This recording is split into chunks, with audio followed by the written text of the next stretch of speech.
Sir आपका नाम क्या है? मेरा नाम सीताराम तिवारी है। आप क्या करते हैं? मैं नगर पालिका में स्टोर कीपर के पद पर हूँ। सर ये सुनने में आ रहा है सर ये कि आरक्षण समाप्त होना चाहिए। बिल्कुल नहीं होना चाहिए आरक्षण समाप्त। क्यों?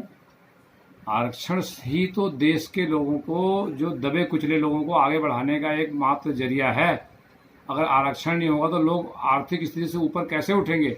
हाँ, आरक्षण उन्हीं लोगों को मिलना चाहिए जो वास्तव में इसके पात्र हैं, क्योंकि आज के टाइम में जो आरक्षण चल रहा है इसमें जो अपात्र लोग हैं वो ज़्यादा लाभ ले रहे हैं और पात्र लोगों को आरक्षण का लाभ बहुत कम मिल रहा है।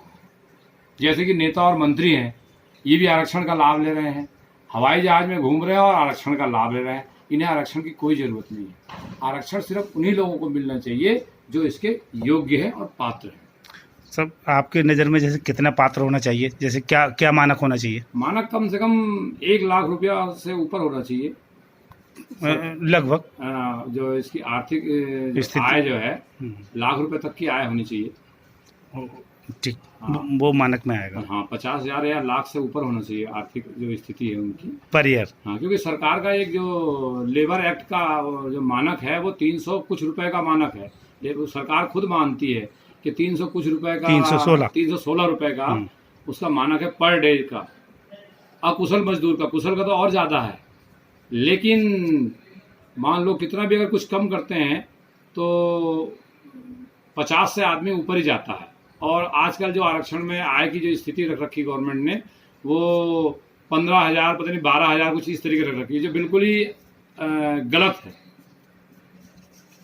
सर ये एक चीज़ और बताएंगे थोड़ा, ये सुना है कि सरकार बार बार आरक्षण के पीछे इसमें हाथ धो के पड़ी हुई है और पिछली बार भी उन्होंने इसमें जो संशोधन करने का उन्होंने बीजेपी सरकार ने करा था और ये अब भी करने जा रही है, तो क्या ये ठीक है क्या? नहीं, सरकार का कोई मंशा नहीं है इसको ख़त्म करने का और कोई सरकार इसे ख़त्म नहीं करेगी, ख़त्म करना भी नहीं चाहिए। बस इसमें कुपात्र और पात्र इसकी चयन करना सरकार की जिम्मेदारी है। इसमें सरकार को थोड़ी दिलेरी दिखानी पड़ेगी। जो इनके अपने मंत्री हैं, चाहे वो अनुसूचित जाति के हों, चाहे वो पिछड़ी जाति के हों, चाहे वो जनजाति के हों, अगर वो पात्र हैं तो उनको मिलना चाहिए।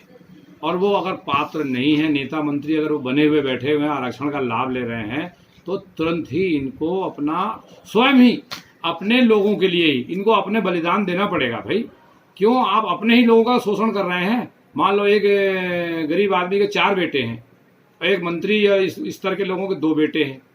मान लीजिए एक वैकेंसी निकलती है तो उसमें तो वही मंत्री के बेटे ही जाएंगे, आपके बेटे या मेरे बेटे तो नहीं जा सकते उसमें, अगर मैं उस बिरादरी में आता हूँ तो लाभ तो उसी का होगा ना, प्रभावशाली लोगों का होगा ना।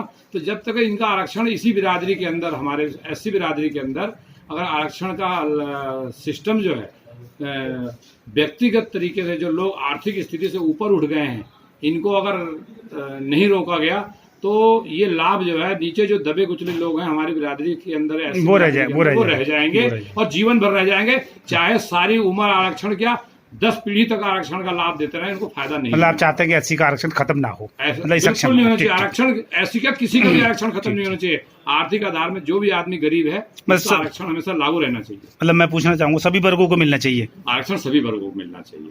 खास करके जो जितने ज्यादा एससी में अगर लोग ज्यादा हैं तो उनको ज्यादा मिलना चाहिए, जो दूसरी बिरादरी में कम है उनको कम मिलना चाहिए। आरक्षण लेकिन खत्म नहीं होना चाहिए, आरक्षण हमेशा बरकरार रहना चाहिए। ठीक है सर, बहुत बहुत धन्यवाद। बहुत बहुत धन्यवाद सर। धन्यवाद।